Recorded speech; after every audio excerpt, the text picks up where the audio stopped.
وبركاته. إن الحمد لله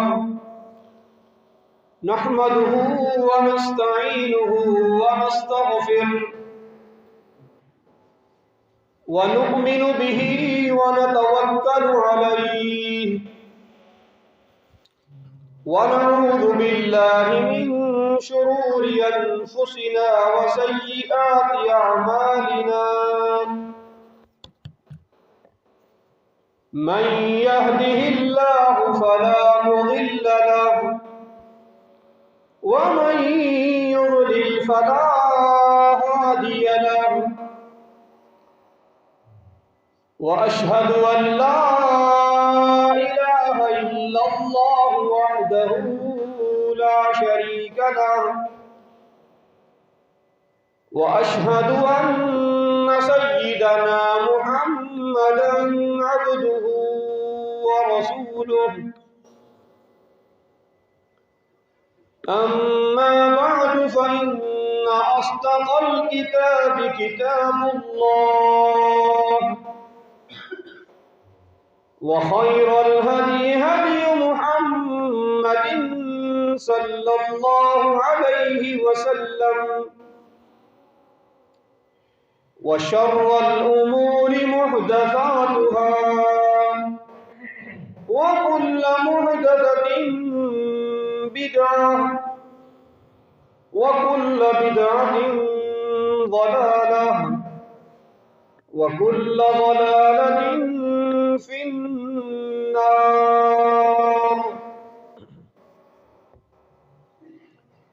اللهم صل على محمد وعلى آل محمد كما صليت على إبراهيم وعلى آل إبراهيم إنك حميد مجيد. اللهم بارك على محمد وعلى آل محمد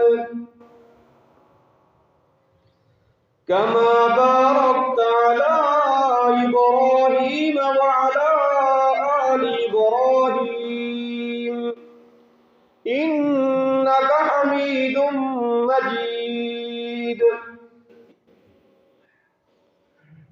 أعوذ بالله من الشيطان الرجيم.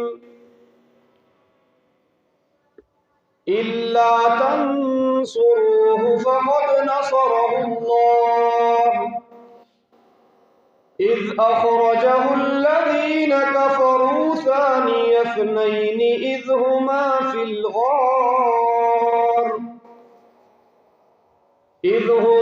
الغار إذ يقول لصاحبه لا تحزن إن الله معنا.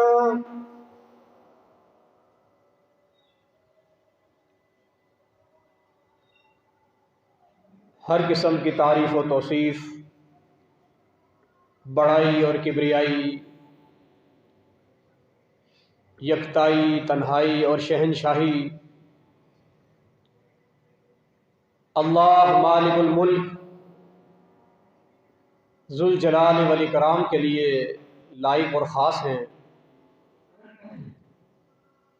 جو اکیلا کل کائنات کا خالق اور مالک، ہم سب کا داتا اور دستگیر ہے، جس نے ہماری ضرورت کی ہر شے ہمیں مہیا فرمائی. بے شمار لا تعداد صلاۃ و سلام ہوں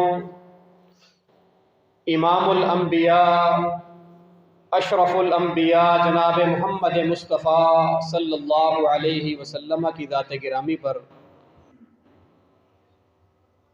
جن کے ذریعے اللہ رب العالمین نے اہل کائنات کی رشد و ہدایت کا بندوبست فرمایا. اللہ تعالیٰ کی رحمتیں نازل ہوں اس کے نیک بندوں پر اور اس کی نیک بندیوں پر.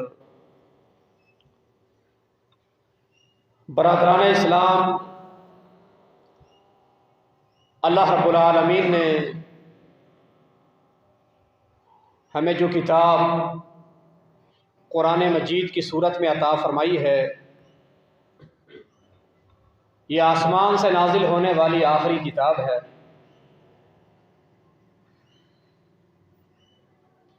اللہ رب العالمین نے ہمیں جو نبی اور رسول عطا فرمایا ہے، محمد الرسول اللہ صلی اللہ علیہ وسلم، آپ اللہ کے آخری نبی اور رسول ہیں۔ آپ کے بعد اب قیامت تک کوئی نبی اور رسول نہیں آئے گا۔ قیامت تو آ سکتی ہے، پر اللہ کے نبی کے بعد اب کوئی نبی اور رسول نہیں آنا۔ اللہ کریم نے ہمیں یہ جو دین عطا فرمایا ہے، قرآن اور حدیث کی صورت میں، یہ دین اللہ کا آخری دین ہے۔ اس دین کے بعد اور کوئی دین نہیں۔ کتاب بھی آخری کتاب ہے، امتوں میں امت بھی آخری امت ہے، نبیوں پیغمبروں میں ہمارے نبی آخری نبی اور پیغمبر ہیں۔ جو دین اور ہدایت کا سرچشمہ اللہ رب العالمین کی طرف سے مختلف ادوار میں اتارا گیا، اس کا آخری سلسلہ دین اسلام کی صورت میں وہ ہمارے پاس موجود ہے۔ یہ پیغام جو اللہ رب العالمین نے ہمیں عطا فرمایا، یہ آخری پیغام ہے۔ تو اس لیے اللہ رب العالمین نے اپنی اس کتاب کی حفاظت کے لیے، اپنے اس دین کی حفاظت کے لیے، تاکہ یہ قیامت تک اپنی حقیقی صورت میں اور اصل شکل میں برقرار رہے، اللہ نے ایسے انتظامات اور ایسے بندوبست فرمائے کہ اس سے پہلے کسی دین کے لیے، کسی اور آسمانی کتاب کے لیے اللہ نے وہ انتظامات نہیں فرمائے۔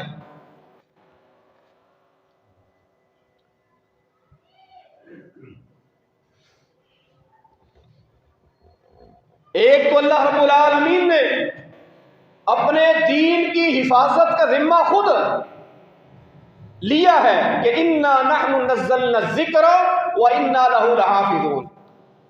یہ دین اور شریعت، یہ کتاب ہدایت ہم نے اسے اتارا، ہم ہی اس کی حفاظت کرنے والے ہیں۔ ساتھ ہی ساتھ اللہ رب العالمین نے اس دین کی نشر و اشاعت کے لیے، اس دین کے احیاء اور فروغ کے لیے، اور اس کو دنیا کے چپے چپے تک پہنچانے کے لیے اللہ نے آپ کو ایسے رفقاء، ایسے اصحاب اور ایسے ساتھی اور ایسے ہم نشین عطا فرمائے کہ ایسے رفقاء، ایسے ہم نشین اور ایسے دوست اور یار اللہ نے کسی اور نبی پیغمبر کو عطا نہیں فرمائے۔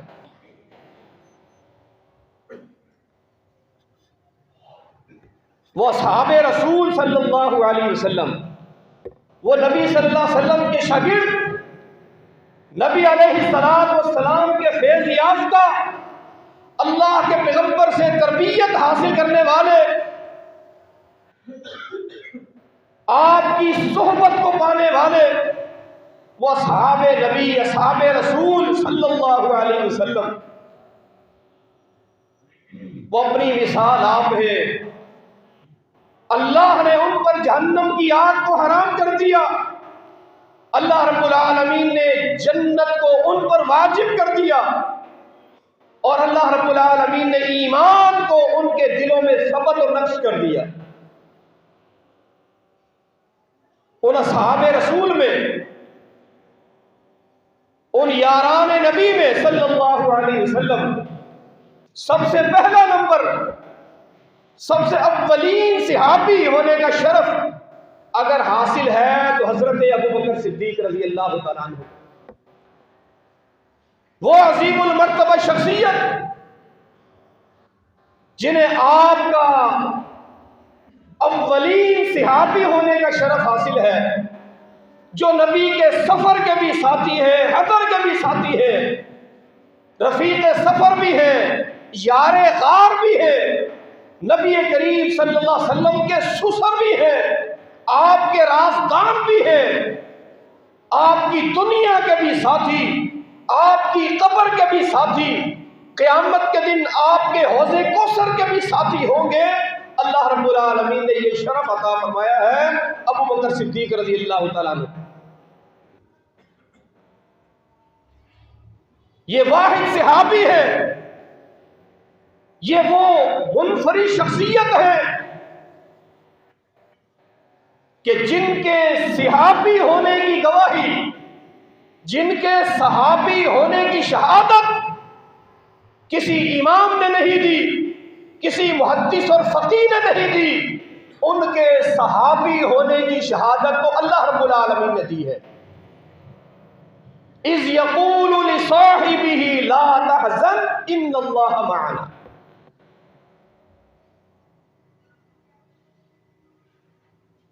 واحد صحابی، واحد شخصیت کہ جن کی صحابیت پر دلیل قرآن مجید نے پیش کی ہے اللہ رب العالمین نے،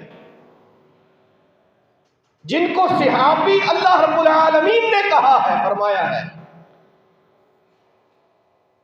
اذ اخرجہ الذین کفروا، سفر ہجرت کا ذکر ہوا، مکہ کو چھوڑ کر مدینہ جانے کا حکم ہوا، ساتھ میں یہ بھی حکم ہوا ابوبکر صدیق کو ساتھ لے کے جانا ہے، وہ یار غار بھی ہے، وہ رفیق سفر بھی ہوگا۔ اللہ اکبر، نبی صلی اللہ علیہ وسلم کے تو دو ہی سفر بڑے مشہور ہیں، دو سفر بڑے مثالی، دو سفر بڑے یادگار اللہ کے پیغمبر صلی اللہ علیہ وسلم کے، ایک سفر ہجرت ہے اور ایک سفر معراج ہے، ایک معراج کا سفر ہے، ایک ہجرت کا سفر ہے۔ جب معراج کے سفر کی باری آئی تو اللہ نے نبی کا ساتھ کس کو دیا؟ نبی کے ساتھ کے لیے اللہ نے منتخب فرمایا، تمام فرشتوں کے سردار جبریل امین کا انتخاب فرمایا۔ سید الملائکہ سیدنا جبریل امین آپ کے ساتھ ہیں جب سفر معراج کی باری آئی ہے۔ تمام فرشتوں میں سب سے اعلیٰ اور افضل وہ اللہ کے نبی کے رفیق سفر بنے، اللہ کے نبی کے سفر کے ساتھی بنے۔ اور جب سفر ہجرت کی باری آئی تو نبیوں کے علاوہ، نبیوں کے بعد انسانوں میں سب سے زیادہ افضل اور سب سے زیادہ اعلیٰ ترین شخصیت ابوبکر صدیق کا انتخاب ہوا ہے۔ فرمایا اذ اخرجہ الذین کفروا ثانی اثنین، ہجرت کا حکم ہوا، سفر میں وہ دو ہی تھے، تیسرا کوئی نہیں تھا۔ اذ ہما فی الغار، غار میں بھی وہ دو تھے، تیسرا کوئی نہیں تھا۔ اذ یقول لصاحبہ، اور اللہ کا پیغمبر اپنے صحابی سے کہہ رہا تھا، رفیق سفر سے کہہ رہا تھا، یار غار سے کہہ رہا تھا، وہ کون تھا؟ وہ ابوبکر تھا رضی اللہ تعالی عنہ۔ لا تحزن ان اللہ معنا، ابوبکر غم نہ کر، اللہ ہمارے ساتھ ہے۔ اذ یقول لصاحبہ، علماء نے لکھا، مفسرین نے بیان کیا، یہ اذ یقول لصاحبہ ابو بکر کی صحابیت پر سب سے بڑی دلیل ہے۔ ابو بکر نبی کا صحابی ہے، ان کے صحابی ہونے کو خود قرآن نے بیان کیا۔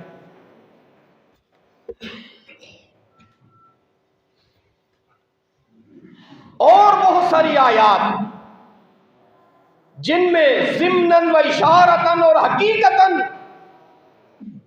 صرف اور صرف ابو بکر صدیق رضی اللہ تعالیٰ عنہ کا نام آئے گا تو وہ آیات سمجھ میں آئیں گی. اگر ان کا نام نکال دیا جائے تو وہ آیات کی سمجھ میں نہیں آئے. ان کی تفسیر ہی ابو بکر صدیق ہے رضی اللہ تعالیٰ عنہ.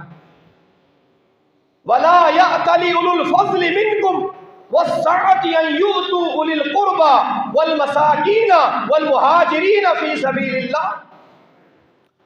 فرمایا یہ جن کو اللہ نے مال و دولت سے نوازا، جو مال والے ہیں، فضل والے ہیں، صاحب حیثیت ہیں، کھاتے پیتے ہیں، اللہ نے نواز رکھا ہے، انہیں چاہیے کہ وہ ایسی قسمیں نہ کھایا کریں، ایسی بات نہ کیا کریں، اپنے کسی عزیز کی غلط بات پر قسمیں نہ کھایا کریں کہ آج کے بعد میں اس پہ خرچ نہیں کروں گا. ایسی قسمیں نہ کھایا کریں. قسم کس نے کھائی تھی؟ یہ جناب ابو بکر صدیق رضی اللہ تعالیٰ عنہ نے کھائی. جب مصطح نے ایک بات کہہ دی تھی رضی اللہ تعالیٰ عنہ ابو بکر صدیق کی بیٹی امی عائشہ رضی اللہ عنہ کے بارے میں، وہ مصطح جس کے سارے اخراجات ابو بکر صدیق رضی اللہ عنہ پورے کیا کرتے تھے، رشتہ دار، نبی علیہ السلام کا صحابی ہے، غریب ہے، مسکین ہے، محتاج ہے، رشتہ دار ہے، ضروریات کو پورا کر دیا کرتے. اس واقعہ کے بعد بشری تقاضا ہے، فطری بات ہے، انسان کی طبیعت میں بعض اوقات غصہ آ جاتا ہے، تو حلفاً یہ کہہ بیٹھے کہ آج کے بعد مصطح پر میں کوئی خرچ نہیں کروں. اللہ رب العالمین نے فرمایا الا تحبون ان یغفر اللہ لکم، تم انہیں معاف کر دو، اللہ بدلے میں تمہیں معاف کر دے گا. دل صاف کر لیا، مصطح کو معاف کر دیا، اور اسی طرح اپنا وہ خرچہ ان پر اسی طرح جاری اور ساری رکھا. فَأَمَّا مَنْ أَعْطَىٰ وَاتَّقَىٰ وَصَدَّقَ بِالْحُسْنَىٰ فَسَنُيَسِّرُهُ لِلْيُسْرَىٰ. فرمایا وہ شخص جس نے اللہ کی راہ میں بے دریغ اپنے مال کو خرچ کیا، وَصَدَّقَ بِالْحُسْنَىٰ، جس نے سب سے پہلے پیغمبر کی تصدیق کی، آپ کی بات کو مانا، وہ کون ہے؟ وہ ابو بکر ہے رضی اللہ تعالی عنہ. قرآن کی اور بہت ساری آیات اور شان ابو بکر تو زبان مصطفیٰ صلی اللہ علیہ وسلم سے بھی بیان ہوئی ہے. پوچھنے والے نے پوچھا تھا ای الناس احب الیک یا رسول اللہ صلی اللہ علیہ وسلم، اللہ کے پیغمبر بتلائیے آپ کو کائنات میں سب سے زیادہ محبوب کون ہے، سب سے زیادہ پیار کس سے ہے؟ فرمایا مجھے سب سے زیادہ پیار، سب سے زیادہ محبت مجھے میری بیوی حضرت عائشہ سے ہے رضی اللہ تعالی عنہا. لوگ زبان کالی کرتے ہیں، کالے دل والے، کالے لباس والے، وہ امی عائشہ رضی اللہ تعالیٰ عنہ کی شان کیا جانے. فرمایا مجھے سب سے زیادہ محبت حضرت عائشہ رضی اللہ تعالیٰ عنہ سے. پوچھنے والے نے پوچھا من الرجال، اللہ کے پیغمبر مردوں میں کس سے ہے؟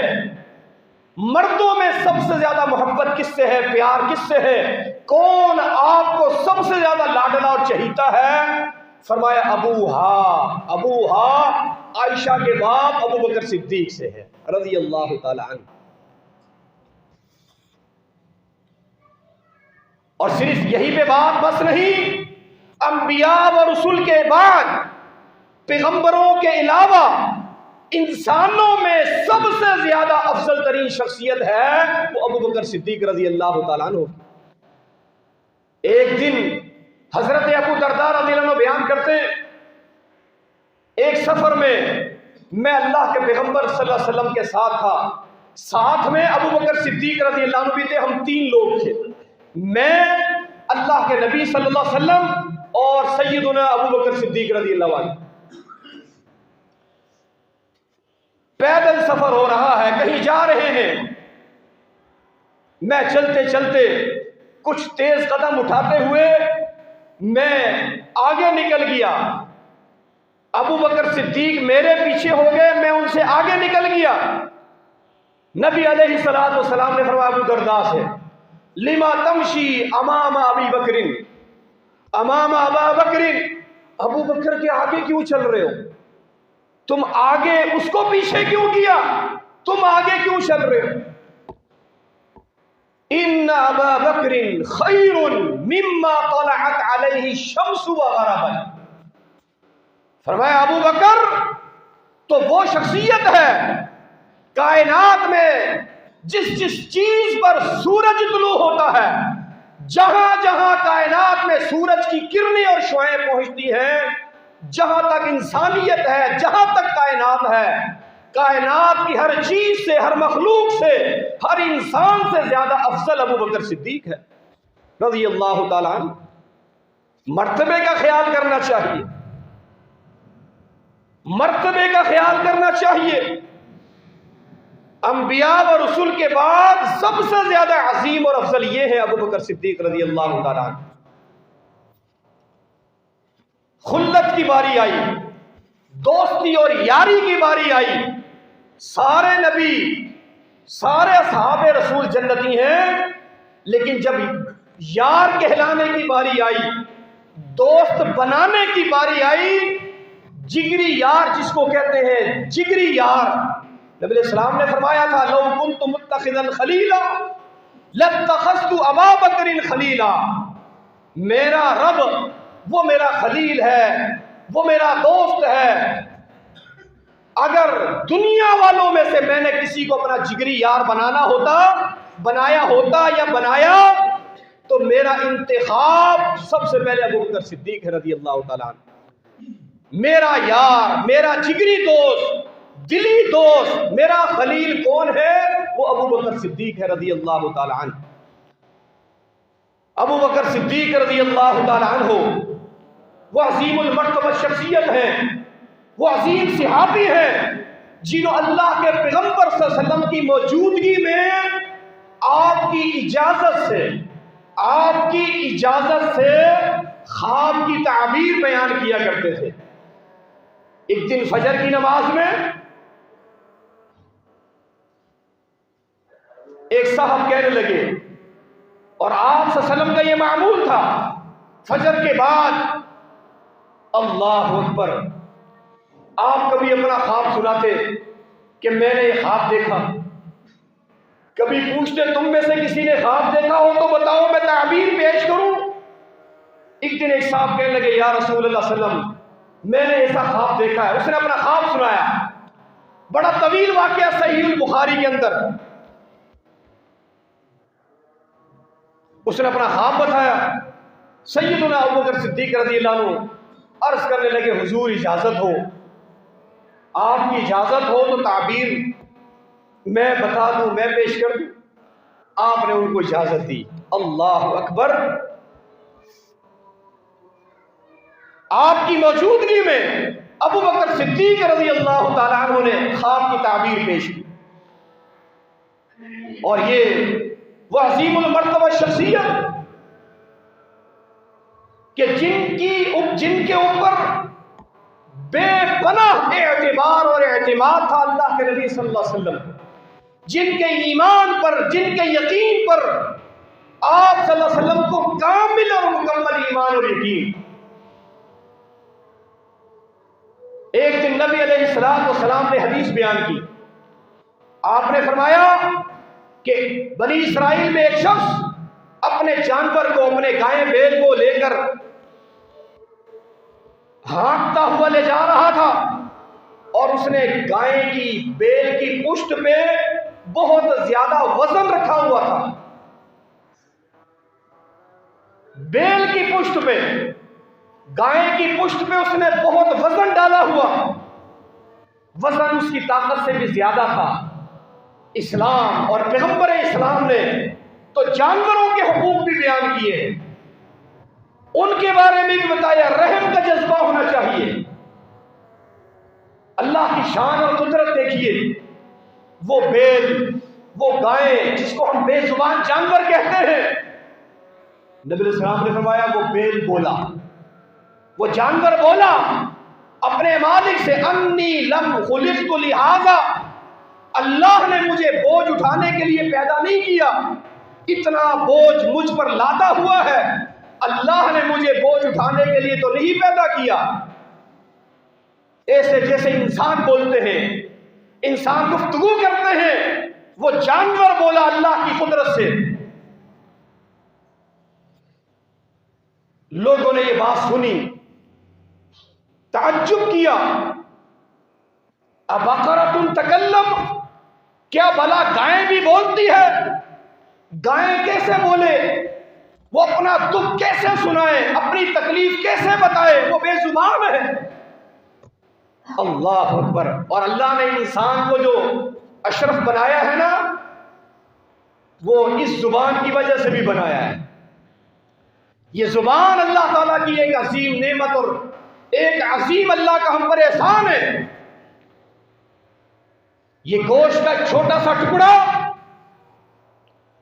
اللہ تعالیٰ نے اس میں قوت رکھی ہے، اس کا نام ہے قوت گویائی، بولنے کی قوت، اپنا مفہوم، اپنا مقصود، اپنے دل کی بات زبان سے جاری کرنا، زبان سے بیان کرنا، اس کی قوت اللہ نے انسانوں کو عطا فرمائی۔ اس میں زبان کا کوئی کمال نہیں ہے، اس گوشت کے ٹکڑے کا کوئی کمال نہیں ہے۔ اگر گوشت کا ٹکڑا ہی بولتا تو پھر گائے اور بھینس کی زبان اس زبان سے زیادہ بڑی۔ اللہ نے اس میں قوت رکھی ہے، ورنہ بعض آپ نے گونگے بھی تو دیکھے ہیں، زبان ان کے پاس بھی ہے، زبان جانور کے پاس بھی ہے، زبان انسان کے پاس بھی ہے، ہمارے پاس تو اللہ نے ہمیں یہ عظمت عطا فرمائی ہے۔ ہم اپنا دکھ سکھ، اپنا معافی ضمیر، اپنے دل کا حال، جو کچھ ہم کہنا چاہتے ہیں زبان سے کہہ دیتے ہیں، لیکن اللہ تعالیٰ نے ہمیں شتر بے مہار نہیں چھوڑا کہ جو منہ میں آئے بول دو، پہلے تول لو پھر بولو، سوچ سمجھ کے بولو۔ اس کے غلط استعمال پر نبی علیہ السلام نے فرمایا تھا جہنم میں اکثریت لوگوں کی اپنی زبان کی وجہ سے جائے گی۔ زبان کی بے احتیاطی، اس کو بے لگام چھوڑ دینا اور جو منہ میں دل میں آئے کہہ دینا، اس زبان کے غلط استعمال پر فرمایا اکثریت لوگوں کی جہنم میں زبان کی وجہ سے جائے گی۔ لوگ کہنے لگے یار گائیں بھی بولتی ہیں؟ فرمایا ہاں، فَإِنِّي أُؤْمِنُ بِهِ وَأَبُو بَكْرٍ وَعُمَرٍ، فرمایا مجھ محمد الرسول اللہ صلی اللہ علیہ وسلم کا میرا ایمان ہے، میرا یقین ہے کہ اللہ چاہے تو گائیں بھی بول سکتی ہے۔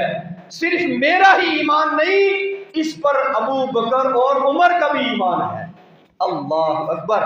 اس مجلس میں نہ ابو بکر صدیق موجود تھے، اس مجلس اور اس محفل میں نہ حضرت عمر فاروق موجود تھے، وہ دونوں وہاں موجود نہیں، ان کی عدم موجودگی میں فرمایا کہ چونکہ میں بیان کر رہا ہوں تو میری بات پہ ابو بکر اور عمر بھی ایمان لائیں گے، وہ یہ نہیں سوچیں گے گائے کیسے بولتی۔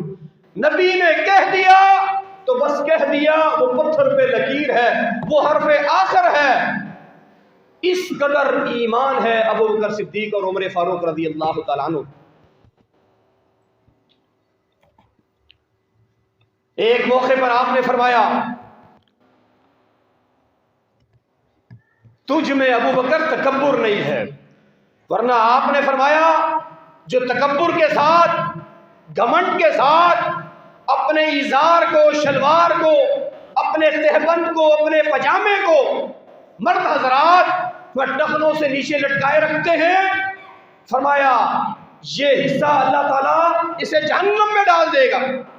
سیدنا ابو بکر صدیق رضی اللہ عنہ پریشان ہوئے، یا رسول اللہ علیہ وسلم بعض اوقات میرا کپڑا ڈھیلا ہو جاتا ہے، کچھ پیٹ بڑا ہوا ہے جس کی وجہ سے ازار بند ڈھیلا ہو جاتا ہے، وہ پائچے یا وہ شلوار کا وہ حصہ، کپڑے کا وہ حصہ ٹخنوں سے نیچے چلا جاتا ہے باوجود کوشش کے، لیکن جان بوجھ کر ایسا نہیں ہوتا، بالارادہ ایسا نہیں ہوتا۔ فرمایا ابوبکر صدیق تجھ میں تکبر نہیں ہے، تجھ میں تکبر نہیں ہے۔ یہ اللہ کے پیغمبر صلی اللہ علیہ وسلم کی طرف سے گویا کہ ایک قسم کی شہادت ہے۔ اللہ اکبر۔ ابوبکر صدیق رضی اللہ عنہ کو اللہ نے یہ شرف، یہ امتیاز عطا فرمایا کہ نبی علیہ السلام کی موجودگی میں، آپ کی حیات طیبہ کے آخری دنوں میں، جو آخری 3 دن اللہ کے پیغمبر صلی اللہ علیہ وسلم کے تھے،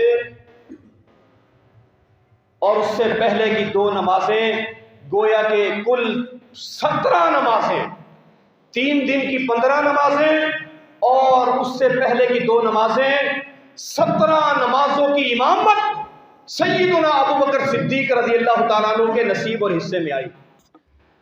مروا ابا بکر فلیصلی بالناس، عمر موجود، علی موجود، عثمان موجود، حسن و حسین موجود، بدر والے موجود ہیں، احد اور خندق والے موجود ہیں، صلح حدیبیہ والے صحابہ موجود ہیں، فتح مکہ والے صحابہ موجود ہیں، نبی کے گھرانے والے، نبی کے اہل بیت موجود ہیں، لیکن جب مصلی پہ کھڑے کرنے کی باری آئی، فرمایا مرو ابا بکر فلیصلی بالناس، میری موجودگی میں، میری حیات طیبہ میں، فرمایا اگر اس مصلی کا کوئی پہلا حقدار ہے تو وہ ابوبکر ہے رضی اللہ تعالیٰ عنہ۔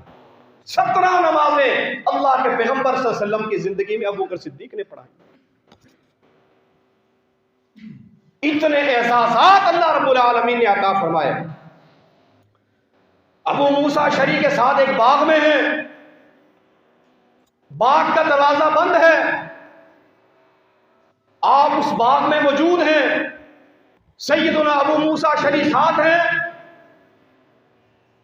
دستک ہوئی، کسی نے اجازت طلب کی، دروازہ بجایا، نبی صلی اللہ علیہ وسلم نے جاؤ افتح لہ بابا وبشرہ بالجنہ، فرمایا جاؤ دروازہ کھول دو، معلوم نہیں کون ہے، دروازہ کھول دو، جو بھی آنے والا ہے اسے آنے دو اور اسے کہو محمد الرسول صلی اللہ علیہ وسلم تمہیں جنت کی بشارت دیتے ہیں، تمہارے لیے جنت کی بشارت ہے۔ ابو موسیٰ اشعری نے دروازہ کھولا، دیکھا سامنے ابوبکر صدیق رضی اللہ تعالیٰ عنہ ہیں، آ گئے، دروازہ بند ہو گیا، کچھ دیر گزری، دستک ہوئی، آپ نے فرمایا جاؤ دروازہ کھول دو اور جو آنے والا ہے اسے کہو تمہارے لیے جنت کی بشارت ہے۔ اور بشارت کس نے دی ہے؟ آمنہ کے لال نے، عبداللہ کے در یتیم نے، فاطمہ کے بابا نے، حسنین کے نانا نے کہا یہ آنے والا جنتی ہے۔ دیکھا تو عمر فاروق رضی اللہ تعالیٰ عنہ تھے۔ دروازہ بند ہو گیا، کچھ دیر گزری، پھر تیسری بار دروازے پہ دستک ہوئی، آپ نے فرمایا افتح لہ وبشرہ بالجنہ وبلوى عظیما، جو آنے والا ہے اسے دروازہ کھول دو اور اسے جنت کی بشارت بھی دو، اور ساتھ میں یہ بھی کہو کہ زندگی کے آخری دنوں میں ایک بہت بڑی آزمائش تم پر آنے والی ہے، اس آزمائش میں ثابت قدم رہنا ہے، ڈگمگانا نہیں ہے، ثابت قدمی کا مظاہرہ کرنا ہے۔ ایک آزمائش کے سے دو چار ہو جاؤ گے، آزمائش تمہیں ملے گی، یہ بھی اس کو بتلا دو۔ دروازہ کھولا گیا تو سامنے کون تھے؟ حضرت عثمان غنی رضی اللہ تعالیٰ عنہ۔ ایک موقع پر امام کائنات صلی اللہ علیہ وسلم نے حدیث بیان فرمائی کہ جو نماز کے پابند لوگ ہیں، فرضوں کے ساتھ نفل بھی پڑھتے ہیں، فرض نمازوں کے ساتھ ساتھ سنتوں کا بھی اہتمام کرتے ہیں، نماز سے بڑی محبت کرتے ہیں، اللہ اکبر، خالی فرض نہیں، فرضوں کے ساتھ ساتھ سنتیں بھی، نوافل بھی، اس کا بھی اہتمام کرتے ہیں۔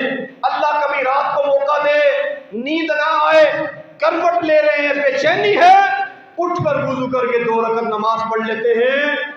نماز سے محبت کرنے والوں کو قیامت کے روز جنت کے دروازے سے بلایا جائے گا، اس کا نام ہوگا باب الصلاۃ، یہ نماز کا دروازہ ہے۔ نمازیوں کو نماز کے دروازے سے، جو روزے زیادہ رکھتے ہیں ان کو اسی باب الریان سے بلایا جائے گا۔ جو صدقہ زیادہ دیتے ہیں، زکوٰۃ بھی دیتے ہیں، اللہ نے دیا ہے تو صدقہ بھی دیتے ہیں، انہیں صدقے کے دروازے سے جنت میں بلایا جائے گا۔ جو جہاد میں جا کر شریک ہوتے ہیں یا اللہ کی راہ میں شہید ہو گئے، انہیں جہاد کے دروازے سے جنت میں بلایا جائے گا۔ الغرض، اس طرح آپ نے دروازوں کے نام لیے، یہ جنت کا فلاں دروازہ ہے، یہ جنت کا فلاں دروازہ ہے، یہ جنت کا فلاں دروازہ ہے۔ سیدنا ابو بکر صدیق رضی اللہ عنہ عرض کرنے لگے، حضور کیا کوئی ایسا بھی ہے، کوئی ایسا شخص بھی ہے جسے جنت کے ایک نہیں، دو نہیں، جنت کے 8 دروازوں سے پکارا جائے گا؟ فرمایا ابو بکر صدیق وہ تم ہو، وہ آپ ہو جسے جنت کے 8 دروازے کھول کر پکارا جائے گا، اس دروازے سے آئی۔ کتنے امتیازات، کتنے اوصاف، کتنے فضائل اور مناقب اللہ رب العالمین نے سیدنا ابو بکر صدیق رضی اللہ تعالیٰ عنہ کی ذات میں جمع فرما دیا۔ اللہ کے پیغمبر صلی اللہ علیہ وسلم کے رازدان بھی تھے۔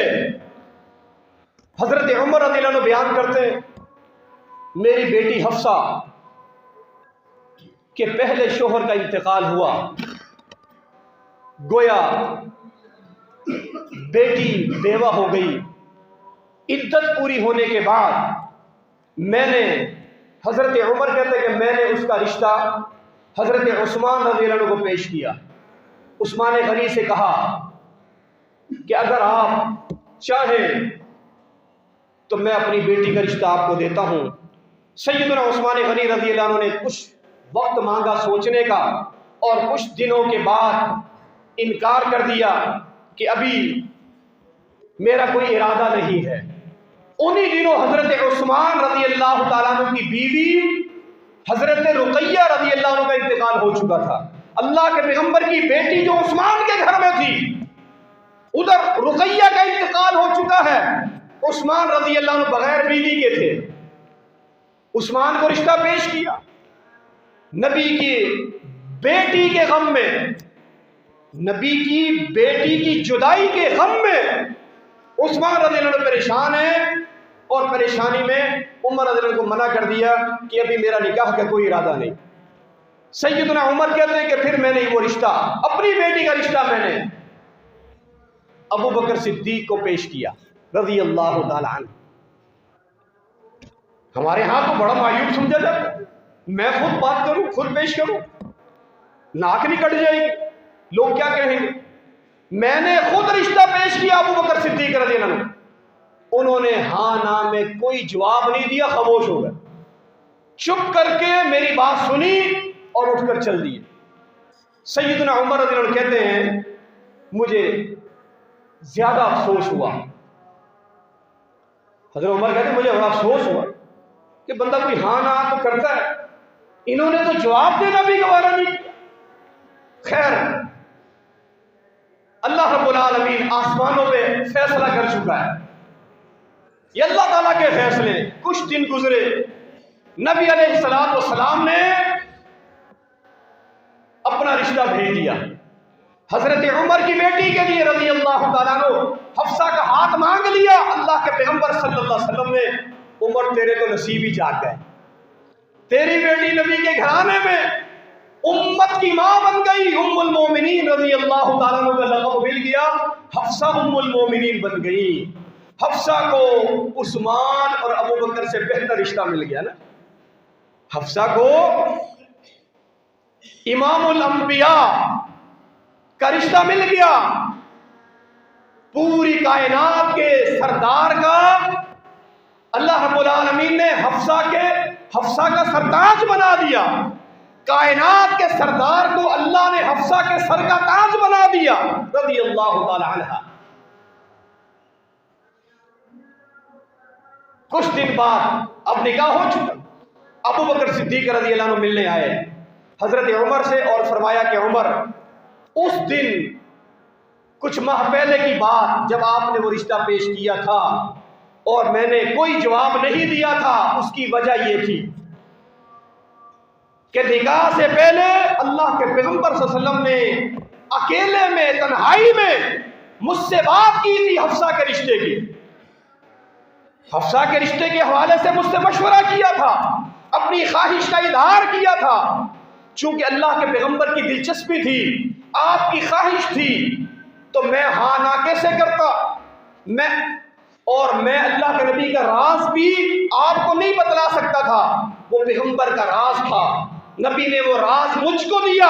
لم اکن لافشی سر رسول اللہ، میں اللہ کے پیغمبر کا راز کھولنا نہیں چاہتا تھا۔ راز تو راز ہوتا ہے، میں نے راز کو راز ہی رکھا۔ پھر اللہ کے پیغمبر صلی اللہ علیہ وسلم نے وہ رشتہ بھیج دیا، تو اس وقت میرے ہاں نہ کرنے کی، جواب نہ دینے کی یہ وجہ تھی۔ صدقے کی باری آئی، خرچ کرنے کی باری آئی، امیر عمر نے کہا آج میں ابو بکر صدیق سے بڑھ جاؤں گا، گھر کا آدھا مال لے آئے، ابو بکر صدیق گھر کا سارا مال لے آئے۔ اللہ اکبر! فرمایا ابو بکر کیا چھوڑ کر آئے ہو؟ فرمایا گھر والوں کے لیے اللہ اس کے رسول کی محبت کو چھوڑ کے آیا ہوں صلی اللہ علیہ وسلم۔ میرے بھائیوں، میرے بزرگوں، میرے دوستوں، میری ماں بہنوں، یہ اصحاب رسول کی سیرت، ان کی شان اور مقام، اللہ رب العالمین نے جو ان کو عطا فرمایا، یہ ہمارے لیے مشعل راہ ہے، یہ ہمارے لیے آئیڈیل ہے۔ ان کے نامہ اعمال میں بڑے بڑے کارنامے ہیں، ان کی سیرت روشن سیرت ہے، ان کا کردار اجلا ہوا صاف اور روشن کردار ہے، اللہ کے پیغمبر سے شدید والہانہ محبت ہے، اللہ کے ساتھ ان کی وفاداری ہے، نبی کے ساتھ ان کا پیار ہے، دین کے ساتھ ان کا پیار ہے، دین کے لیے ان کی قربانیاں ہیں، مال کی قربانی ہے، جان کی قربانی ہے، وقت کی قربانی ہے۔ 1400 برس بیت گئے، ان کا ذکر خیر آج بھی ہو رہا ہے، اور قیامت کی صبح تک ان کا ذکر خیر ہوتا رہے گا۔ میں اور آپ چاہتے ہیں ہمارے مرنے کے بعد بھی کوئی ہمیں اچھے لفظوں میں یاد کرے، اللہ رب العالمین ہم سے راضی ہو، قیامت کے دن ہم حضور کی شفاعت کے حقدار بن جائیں۔ ہم بھی چاہتے ہیں اگر حضور کے ہاتھوں حوض کوثر کے جام مل جائیں، اللہ ہمیں جنت میں جگہ دے دے، تو میرے بھائیوں دنیا میں ہم نے بھی کوئی ایسا کام کرنا ہے دین کی خدمت کے حوالے سے، اللہ کے پیغمبر کی سنت کی خدمت کے حوالے سے، نبی علیہ السلام کے لائے ہوئے دین اور آپ کی شریعت کی آبیاری کے لیے، دین کے فروغ کے لیے ہم نے وقت کی قربانی بھی دینی ہے اور اپنے مال و جان کی قربانی بھی دینی ہے۔ کوئی دین کا کچھ کام کر جائیں، قرآن کی کوئی خدمت کر جائیں، سنت کی کوئی خدمت کر جائیں، اسلام کے لیے کچھ کر جائیں، تو انشاءاللہ بیڑا پار ہے، انشاءاللہ سعادت ہی سعادت ہے۔